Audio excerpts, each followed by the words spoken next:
My God, why have you forsaken me? Why are you so far from helping me, from the words of my groaning? This is the first verse of Psalm 22, a very famous song given the context of Good Friday. And it speaks to something that all of us must experience at some point in our lives. The experience of abandonment. Feeling like we've been left on our own to fend for ourselves, that no one loves nor cares for us. During this year of the pandemic, I think all of us have felt this in varying ways, whether we might have felt abandoned by our government, who we thought should do more, or perhaps we felt abandoned by our church, who we may have felt should be doing more.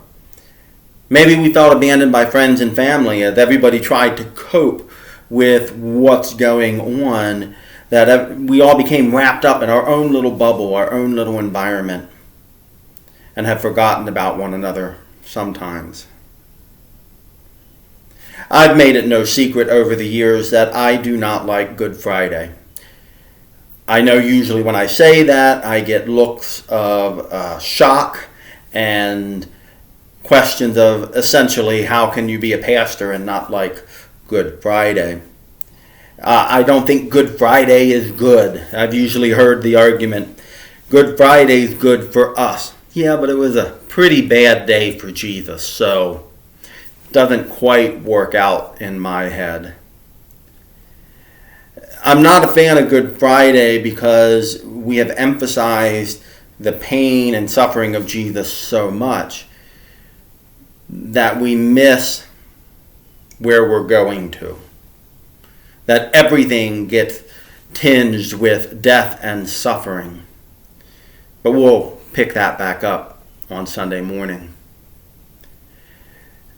I'm not a fan of Good Friday, but one thing I think Good Friday speaks to is that feeling of loneliness that all of us must go through.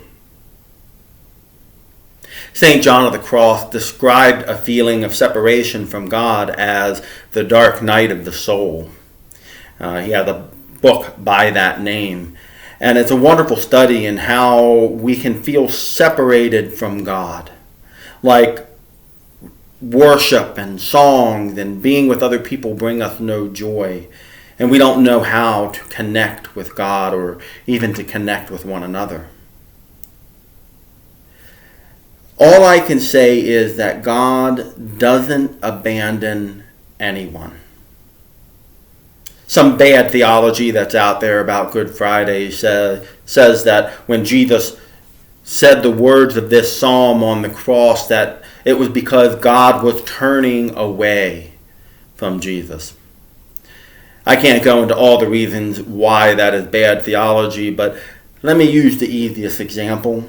If you've ever had kids, when they're hurt, you don't turn away. Even if you know that there's a lesson they're learning through this, you don't turn away. You can't. Your heart breaks. You don't leave them.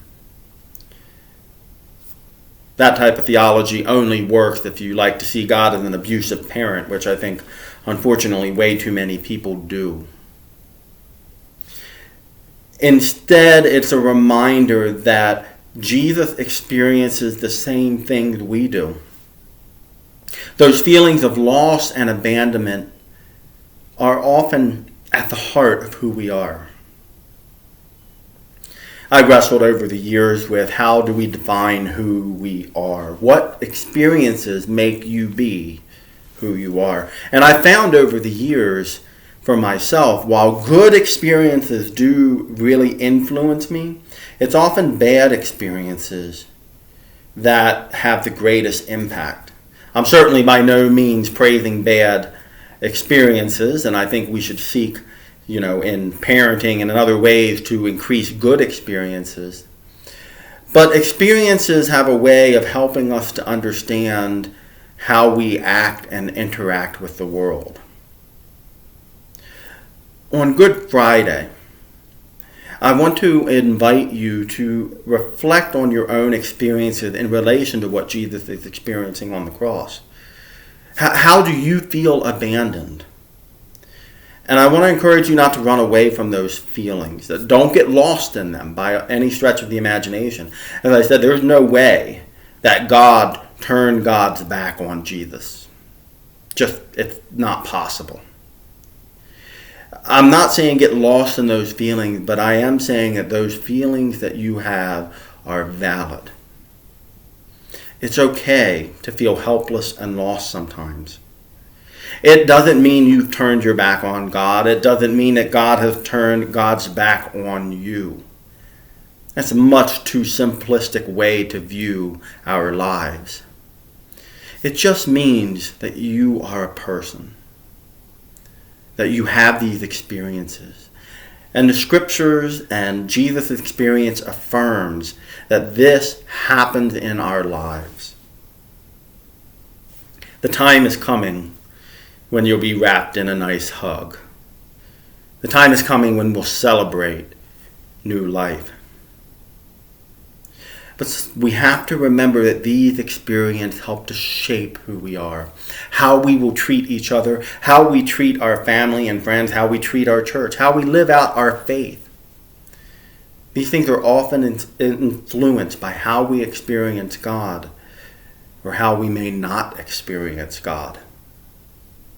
Live in that tension this evening, knowing that as Jesus suffered and died on the cross, he too experienced what it means to feel lost. And that's okay. Amen.